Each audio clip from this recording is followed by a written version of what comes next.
Cube Radio. Salut, c'est Charles Tran avec l'équipe dans 5 minutes. On s'intéresse aux sciences, à l'histoire et à l'actualité. Aujourd'hui, on parle de sommeil. Un sommeil long, un sommeil profond. Si l'humain pouvait dormir tout l'hiver, l'hibernation à ce temps-ci de l'année, beaucoup en rêvent, je sais. Somnoler 5 mois, wow! Est-ce que ce serait possible pour les humains d'hiberner? Voici Élise Jeté.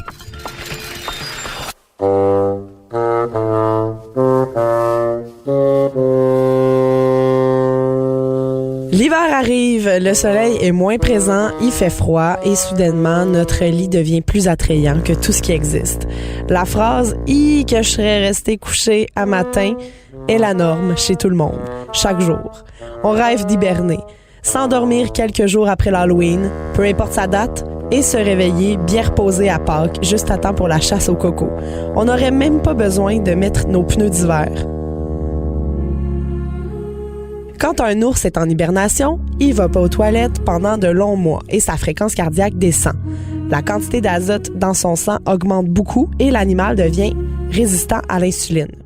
C'est ce que rapporte l'étude d'une équipe de recherche de l'Université d'État de Washington. Ce que le chercheur Charles Robbins et son équipe essaient de trouver, c'est le déclencheur physiologique, par exemple un gène, qui pourrait éventuellement être isolé et injecté à un être vivant qui n'hiberne pas normalement.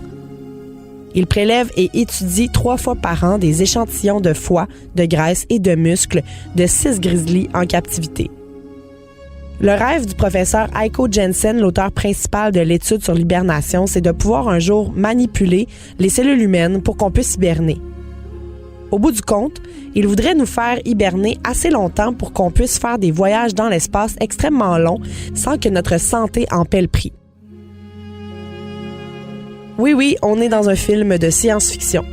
Dans sa tête à lui, ça se peut, mais on n'est pas à la veille d'acheter notre billet de fusée pour un voyage dans le futur vers les confins de l'univers.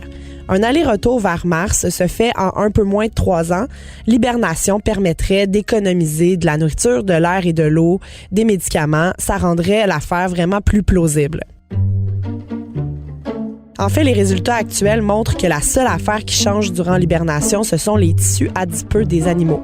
Les cellules musculaires, elles, restent actives pour que le tissu ne s'atrophie pas.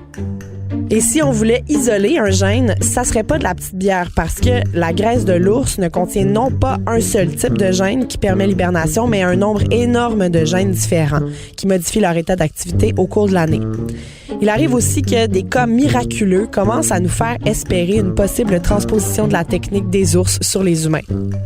En 2006, par exemple, un homme âgé de 35 ans avait été sauvé dans une montagne enneigée au Japon 24 jours après avoir été porté disparu.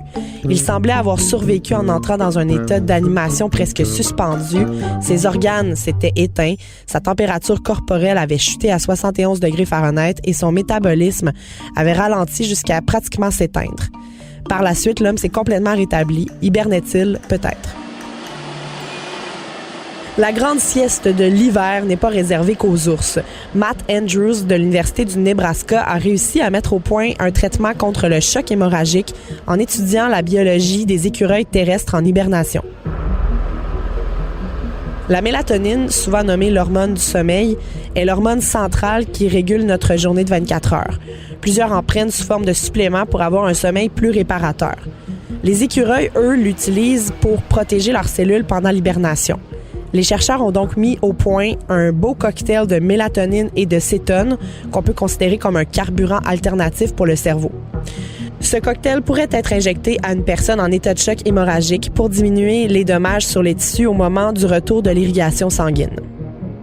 On pourrait aussi se servir de l'hibernation lors des greffes d'organes pour conserver plus longtemps un rein ou un foie avant une opération. En ce moment, ils ne peuvent être gardés que 24 heures dans une solution froide. Un cœur ou un poumon, lui, n'est viable que de 4 à 6 heures. Ouais, l'hibernation pour la transplantation, c'est une très bonne idée. Mais c'est sûr que c'est moins spectaculaire que l'hibernation de l'ours qui nous fait, je dois bien l'avouer, souvent fantasmer à ce moment-ci de l'année, à l'approche des fêtes, de l'hiver, des jours froids et des journées très très courtes. Merci beaucoup, Élise Jeté. Bonne nuit. C'était en 5 minutes.